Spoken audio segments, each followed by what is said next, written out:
I call Ivan McKee to be followed by Bill Bowman. Mr McKee, please. Thank you, Presiding Officer.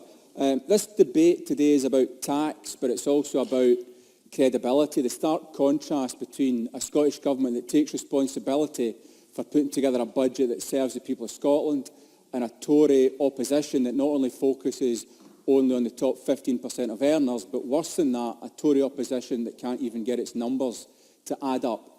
So let's start by reminding ourselves of the facts. The majority of taxpayers and the vast majority of basic rate taxpayers are better off under this Scottish Government's budget. 70% of Scottish taxpayers will see their tax bill reduced next year.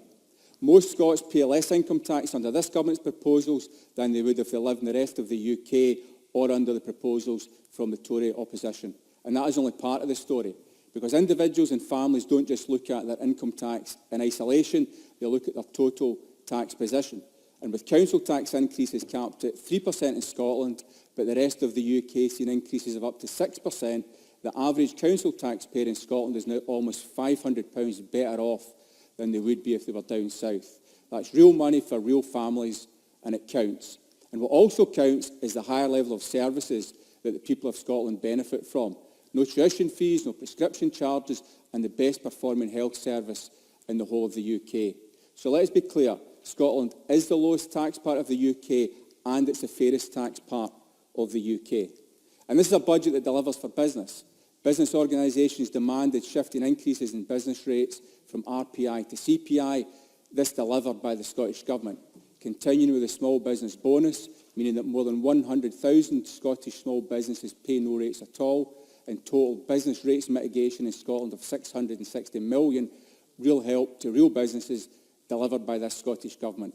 £270 million more for economic development portfolio to allow the Scottish Government to continue to support ambitious businesses to grow and to export and to intervene, as we have seen in so many cases, to save threatened businesses so they can survive and thrive.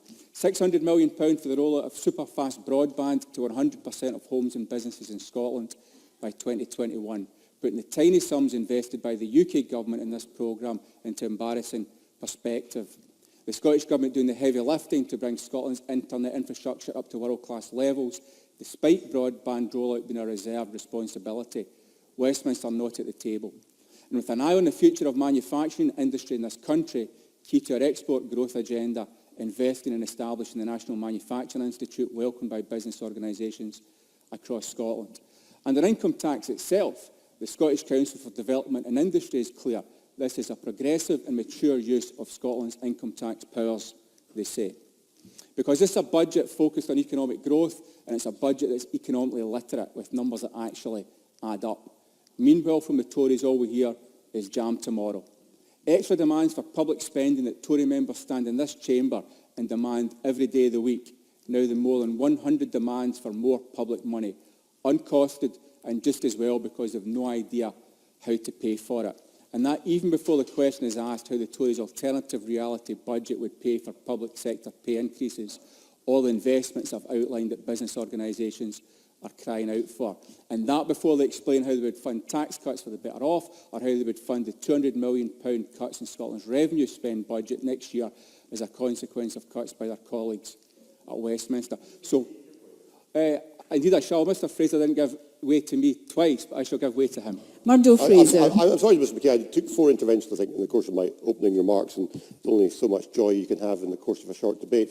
The point I was going to make to Mr McKee was simply this. When SNP members in the past and more recently have called for cuts in corporation tax, cuts in air departure tax, cuts in VAT on tourism, cuts in VAT on building repairs, did they spell out how those cuts would be paid for? Ivan McKee. Yeah.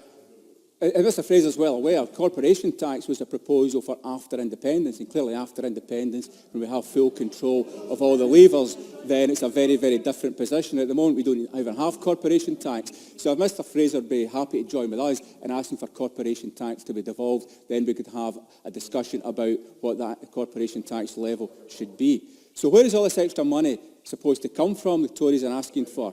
When pressed on this, we heard today about the vast sums that will be saved from not rolling out the baby box, less than £8 million to fund spending and tax changes worth more than 100 times that. New calculator needed on the Tory benches, I think. When pressed further, delayed discharge and NHS agency staff are mentioned. Despite delayed discharge down 10% in Scotland compared to a year ago, and both of those spend items in Scotland below what they are in Tory-controlled English Health Service. If that was the source of the magic money tree, then why hasn't it been done where the Tories are already in control? And even if none of that were true, sure. James Kelly. I thank Mr McKee for giving way. Mr McKee represents Glasgow Provan, where some of the wards run very, very high levels of child poverty, which would be a concern to all of us, including Mr McKee. What does he think the budget has done to address those child poverty levels?